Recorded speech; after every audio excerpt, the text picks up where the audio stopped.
Hey everyone, it's Barry here. Hope you enjoy the episode and visit us at barrykibrick.com to become part of our community of patrons. There are moments in life when one individual can actually change an entire institution. And that is what the legendary basketball player Elgin Baylor did.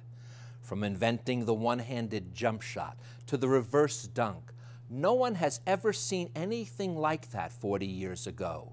And they never saw anything like Elgin either. Now, over 40 years after his all-star NBA career with the LA Lakers, in our conversation about his book, Hang Time, we'll experience an amazing career and an even more amazing man on Between the Lines.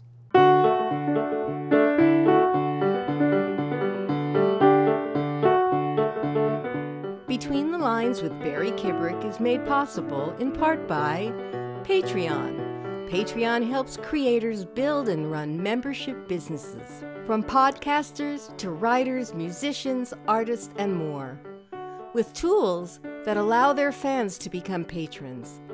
More information is available at patreon.com. Elgin, I have got to say this is more than a dream come true, because I've had so many famous guests, but none of them that I grew up rooting for and loving. And as a New York, New Jersey boy, until our Knicks got in at the very end, as we joked about with you, you were the man. You were the one that we rooted for to beat those Boston Celtics. Welcome to the show, Elgin. Oh, thank you. It's a pleasure to be here. It's my pleasure and a true honor to have one of the true legends on our set. I want to start, though, because growing up, when you start reading this book and you realize that life in D.C. at that time in the 40s, where segregation was so deep, how did, you seem to have made peace with it, but I remember the pain it was for your dad. It was unbearable. Yeah, it was, because think about it, my dad, he didn't, have a really education, because he had the family and stuff to take care of, and he drove a cab. He was a custodian, that's what he worked at, to take care of his family. And, it was very difficult, because think about it, the neighborhood we were in was surrounded by whites, a few blacks in the neighborhood. And, they would treat us like we didn't even exist, especially like my dad. Like anything would go on, like somebody breaking someone's house or something like that. And the first place they would come is always for our house, because I had two older brothers, and the police would come and, talk to them and try to, in fact, took to the precinct a couple of times and put them behind the bars, me too, and I was like 12, 13 years old. Well, you tell that story about your sister Columbia. When she and you are walking home, I don't know if it was from school or from a playground, and then there was a white girl that literally calls her the N-word, spits at her, and shoves her, and then the cops come to your door to arrest your little sister, and that moment, your dad is forced by the police to whip Columbia, and that was for you a turning point in your life. Yeah, it was, the worst thing, because, the thing about it, D.C. at that time was, a segregated city, and every time anything would happen, any robbery or break-in thing, they would always come from my house, and I have two older brothers, and they would take them in for questioning. For some reason, they, like they would be at work or something like that. When they come home, they'd be waiting on them, for that. But with the Columbia situation, we were at the park, and the park was certain times you could go to the park. The park was integrated too, like late in the afternoons, then nobody's there, then the blacks could go and use the park. But this girl, when we was coming from Columbia, came there to pick me up. I was in kindergarten, and she came there to pick me up, and we were walking. This girl came up there and said something called the N-word, something like that, say. And went up and spit in Columbia's face, and Columbia smacked her. And so anyway, so we went home. And so later on, get a knock on the door, and here's two policemen. And they came there and wanted to know what happened. And then they wanted to really to arrest Columbia. Like Columbia is like 15 or 16 years old then, you know. And so happened, my mother was there, and she came out, and she just was ballistic. She just went on screaming, hollering at him. And so this, you know, told him to whip Columbia. That's policeman right in front of him. I mean, I'm sorry, it wasn't my mother, was my dad. My mother wasn't home, she was at work, was my dad. And so he told him like he should sweet it. And he, you know, took a strap and, you know, I just about cried. You know, I didn't know what to do. You know, I said, when I get older, and the first thing I said to myself, I'm going to kill him. I swear to God, you know. Yeah, because we were so close. Columbia and I were just, you know, my sister, we were really close. Yeah, that moment with your dad, you had raw rage. You can just tell at him. Later on, we'll talk about a forgiveness, but at that moment. But then what happens is, and it's kind of funny, we're talking about walking through the park, and the white parks always had all the basketball courts and everything else like this. You're walking home, and you all of a sudden see in the black neighborhood, there is a park that has this old rim, and just as if it was a sign from the heavens, it changes your life. The minute you grab onto a basketball and begin to realize what you can do with it, you really almost get an inner peace at the very, very early age. Well, I don't know, it was just something to do. I mean, I didn't realize the fact that I had any talent to play basketball. It was just something to do to kill time, you know, because we didn't have any place to go to. Like the movies were segregated too, so we didn't get able to go to movies. And the park, and parks were segregated. You only can go there a certain time, and that's at night when everybody's gone, and we're playing by the lampposts, lights, street lights, you know, and that's the only time pleasure thing, you know, we had. So that's what, you know, I did. Yeah, but you begin, as you do it, you begin to create your own style of playing.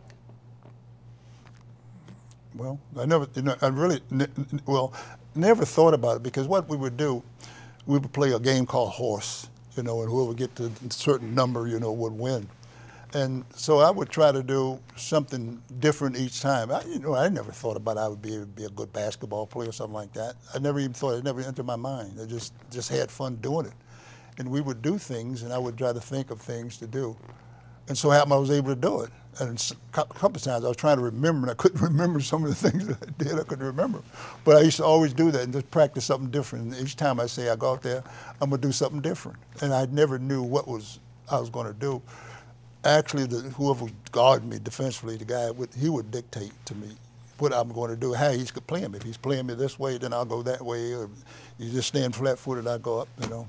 Yeah, but we're talking about a game that at one time was played where men would just dribble, stop, and take a two-handed set shot, and you created, to the best of everyone's knowledge, even the NBA admits it, you created the one-handed jump shot, and you created the reverse dunk. You created two things that no one ever saw before, and that's pretty amazing for a kid who's just having some fun. Yeah, but I mean, you never think about it. I never even thought about it. You know, just instinctively, you know, just. You know, I would, you know, do things. In fact, you know, when you play, what makes a difference, you know, you do things and things you've never done before, is when you play a team defensively. The defenses dictate what you're going to do. People don't realize that what kind of shot you're going to take is how he's playing. If he's playing back off, you're going to take this way. If he get up on you, you're going to drive. So how the defense is playing to determine what you're going to do. And that's why I would make certain shots, and I never practice on any of those things. I just react to how the defense is playing me. There's a thing that your reputation grows to such a point that a fellow named Wilt Chamberlain hears about you, and he's in Kansas City, you're in Philadelphia. He decides to drive all the way to your park because he's going to play against you and whoever you want to assemble, and he's going to take whoever is left, and he promises he's going to beat you. And what ends up happening is this becomes such a big event. Thousands, literally thousands of people are at the park every night watching your two teams play. Oh yeah, with Wilt, you know, Wilt, we got to be good friends, but Wilt liked to brag about everything, you know. It's like the women, he had 2,000, I read the book, he had 2,000 or something like that, women or something like that with Wilt. And we were good, you know, good friends, but Wilt was the type of guy, he wanted to win, you know, he hated to lose, which is good, you know, you're supposed to have that kind of attitude, you know. And so happened, we played, and, he would say, well, who is this guy? And they called him a nickname Rabbit. Say, well, who is Rabbit? He came here, and guys didn't want to play with Wilt because Wilt wanted to control everything, He wanted to be the guy to take charge. And so anyway, so he was talking about his team. He could do this and do that. And so I said, okay, fine, get your team, and I'll get my team, play, So anyway, so we came there to play, and we beat him like a drum. Now, he didn't win a single game. Didn't win a game. He didn't win a game, He didn't win a game, And it was, so then we got to be friends. Then he would come there, play in the summer, and thing. But no, he didn't win a game. But you say those leagues, those summer leagues that you had, really prepared you so much for the NBA and for college. In fact, let's talk about college first, because you literally were known as one of the great high school ball players at the time, the maybe considered best high school ball player at the time. And all of a sudden, something really tragically weird happens. I'll guess her name was Barbara, I believe, and all of a sudden, you're in a situation where a young girl is claiming that you are the father of her child. And this almost puts a stop to this great trajectory, and you have to really look inward to get over this. No, that was the worst time of my life. That, when it happened. I mean, I just know how I survived, how, I got through it. And it ended up, really, the kid was mine, she didn't get pregnant by me anyway. Right, that was the big criminal part, because you had to still, you were still supporting her and the child, even though it wasn't. I had to, drop out of school and get a job, work at a furniture store to pay child support. It was my obligation, so I had to do that. But you say it in such a way that, I'm going to read your own words. I have no idea who I am anymore. I'm nobody, a stranger in my own life. I don't know what could be more painful than that feeling. I must have read that from Shakespeare or something. I don't remember. I don't remember saying all that. Maybe it was your co-author. Vaguely I remember, because I know the writing thing had asked me about, and I didn't really want to talk about it, but obviously I did say that. I don't know. But, you pulled through, and you got back into school, and you finally get into college in, what was it, Idaho, right? The College of Idaho. The College of Idaho. Yeah. And the rule, though, is you have to play football if they're going to let you play basketball to start with. Well, see, the thing about it, a friend of mine, this kid is Warren Williams, they call him WW, and he went to school there, and then, it's during the summer, and then the summer was over. Before the summer was over, he said, well, where are you going to go back to school? College. And I had some offers from different, a few different colleges, and so he said, why don't you come out there with me? I didn't know where in the heck. I said, where's that? And he played football, and he played basketball too. So he said, the College of Idaho, and I said, where in the heck is that? He said, over in Idaho. So anyway, so he got me a scholarship to go to school there to play in Idaho. And it was a small city. I mean, the people were nice. It was really nice, going there. But the thing about it, I was really loved for basketball. But I, thought about it. I said, gee, how are you going to get really major recognition, at a small college? And then so happened, I was reading the paper, and I was reading about the O'Brien twins, Johnny and Eddie O'Brien, and Johnny and Eddie played, I don't know, school they played, college they played for. But anyway, I was reading about Johnny and Eddie O'Brien. And then a guy named Ralph Malone was a contributor to the school that paid money to school, stuff like that. And he'd go around and try to get people scholarships. And he somehow came by and wanted to talk to me and asked me about coming to Seattle. So, I thought about it, and I said, well, fine, just go there. Because the O'Brien twins played there, and I'd read the magazine about Johnny and Eddie O'Brien, and I was excited to go there. And so when I got there, the first place they took me was over to the gym. And who was in the gym? Johnny and Eddie O'Brien. And I meet them, and, Eddie was, Johnny was All-American, all everything. Johnny was 5'9", and Eddie was, well, they would argue who was taller. Twins, And so anyway, so I had to go there. And so they said, well, meet Johnny and Eddie O'Brien. So I was curious, and I said, and they told me Johnny could dunk the basketball. And I said, now I got to see that. 5'9", white, and can dunk a basketball. Get out of here, And sure enough, he could dunk the basketball, Johnny, at 5'9". He had big hands, really big hands, You know, they were nice, Johnny and Ed. You know, it was nice. Well, I enjoyed it.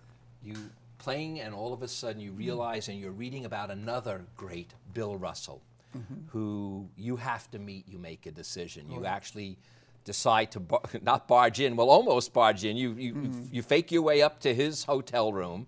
And what's so interesting, he too knows who Rabbit is. Yeah, right. And he already knows your reputation. You think you're going to, and at that moment, you become such beautiful friends that lasts even through the greatest rivalry of basketball, 7 years of losing to Bill Russell while you're a Laker, but yet the friendship always was strong.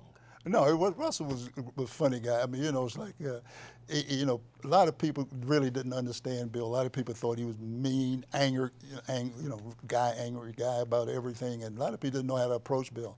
But Bill was a great-hearted guy, a great sense of humor, and he just like enjoyed life, wanted to have fun, you know. And I was interested to meet him because I was reading all this stuff about Bill Russell, and I just had to see him. So when I was in Seattle, you know, they had in Oregon, you know, the NCAA going on, and we drove over there, and I just had to see him. And then after it was over, you know, I had never met him, anything, but I had to see him. And I remember in my room, somebody banging on the door, and I'm thinking, who in the heck is that? It was Bill Russell, you know, and he called me Rabbit, you know. To come at Rabbit, you know, and you know, and I said, who is it? He said, Bill Russell. And I thought somebody was kidding me. I said, now, come on. And it was Bill Russell. And then that's how we met, and we've had a great relationship ever since. And also what happens in Seattle is it's the first time your father ever sees you play basketball. And finally you get to reconcile with a man, as you said earlier, you literally wanted to kill.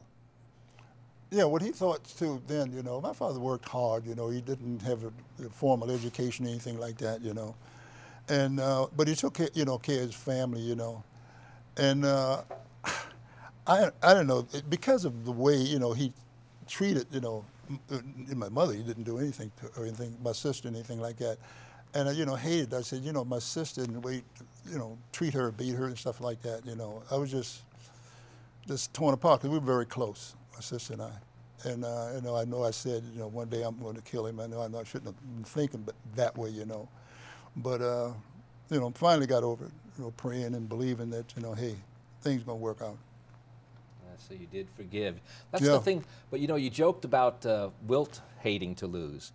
I want to talk about two men who literally hate to lose. You and, as you call him, the assassin, Jerry West. Oh. Both of you hated to lose so badly. Yeah. You literally had to learn how to lose because you said it left a taste in your mouth like you were sucking on nickels and quarters. It was just the worst thing for you. And yet you, as a professional, you have to learn to lose because you're going to end up losing quite a few games. Yeah, you're not going to win every game. But, I mean, think about it with Jerry. Jerry was a great player, but he's the worst person to be around if he loses the game. I mean, he wants to win every game, you know, which is good. I mean, he goes out there and he just, you think, you know, he just killed his best friend or somebody in the family died when he loses the game, you know. And he was such a great competitor, great player, but he hated to lose. I mean, I've never seen a guy like him. I mean, he wouldn't talk for days or anything when he lose. But before he comes to the Lakers, the Lakers are in Minneapolis, right? And you're the reason the Lakers come to L.A. because the commissioner really believes you have changed the way basketball has been played for all those years. And as they're expanding the league, and Bob Short, I think was his name? Yes. Bill Short? I forget. Bob Short. Bob Short. The owner at the time of, right. He says, let's be the first. We've got Elgin. We're going to go to Hollywood. He's the Hollywood of basketball players. And you're the reason the Lakers moved to Los Angeles. I mean, literally, not even figuratively. It's the reason. They say, we want to build up this sport. Elgin's the man to lead the way. Minneapolis is too small of a town. L.A. is growing. I mean, that had to feel, I mean, there had to be some pressure involved with that, but it also had to feel, wow. I mean, you were also one of the highest paid rookies at the time, so you had to begin to realize you had something going there. No, you know, it was great, you know, because think about it, you know, I was reading about different teams, different places there, and I said, great, you know, it'd be nice if we could play out in California, especially in Minnesota. It snowed every day. You know, the temperatures would be below freezing. And, you know, I was read the magazine and thing. And so anyway, so it's over, the season thing. But so they said, we're going to go out to California and just play some exhibition games, you know, during off season. And when we left Minneapolis, it so happened it started snowing. It was cold and started snowing. And so anyway, so we got there, I think it was Bakersfield, and we didn't have jackets or anything else. Nobody told us it was snowing, you know. I mean, it was hot, the heat there, you know. We dressed for Minneapolis, Minnesota. And we got out there, and so we had to buy clothes, you know, because we didn't, you know, because of hot weather. And I had any idea, you know, that it was like that out there, because I had never been to, you know, California. And I was saying, boy, it wouldn't be great, you know, if you had a team out here. And then we got back, and the next day, they had the paper that Bob Short decided to move the team out there. Yeah, I was elated, man. And I like Minnesota. The people and everything fine, but I didn't like that cold weather. Yeah, but you know? But you know, this is the thing about you is you're always so humble, even in the book, no matter what you say, and that's because of the way you were brought up. But when the NBA commissioner says we're moving you there because it's because of you, Elgin, you can be humble, but let's be honest. I mean, how many, 10 times NBA All-Star? To this day, I think until Wilt finally, you broke your own scoring record from 64 to 71, and then it wasn't broke until Wilt went wild at 100. And then to this day, if I'm correct, again, unless something happened later on with LeBron that I'm unaware of, you still hold the scoring record for the playoffs, championship playoffs. Am I correct? Until Michael Jordan did it, but he did it, as you said, he did it in overtime, and that didn't count. So you, for that, to this day, still in regulation time, hold the record for the most points scored in an NBA championship. That's pretty amazing for 50 years. Well, took a lot of shots. Only thing I would pass, as I say, was gas. I took a lot of shots. I love that. I love that. You know, when it was time to end, it was due to a lot of knee damage, which we talked about earlier. Most likely happened on those hard concrete places when you were a kid, not so much as in the NBA. But somebody actually comes to your rescue, a woman named Elaine, and she becomes your wife.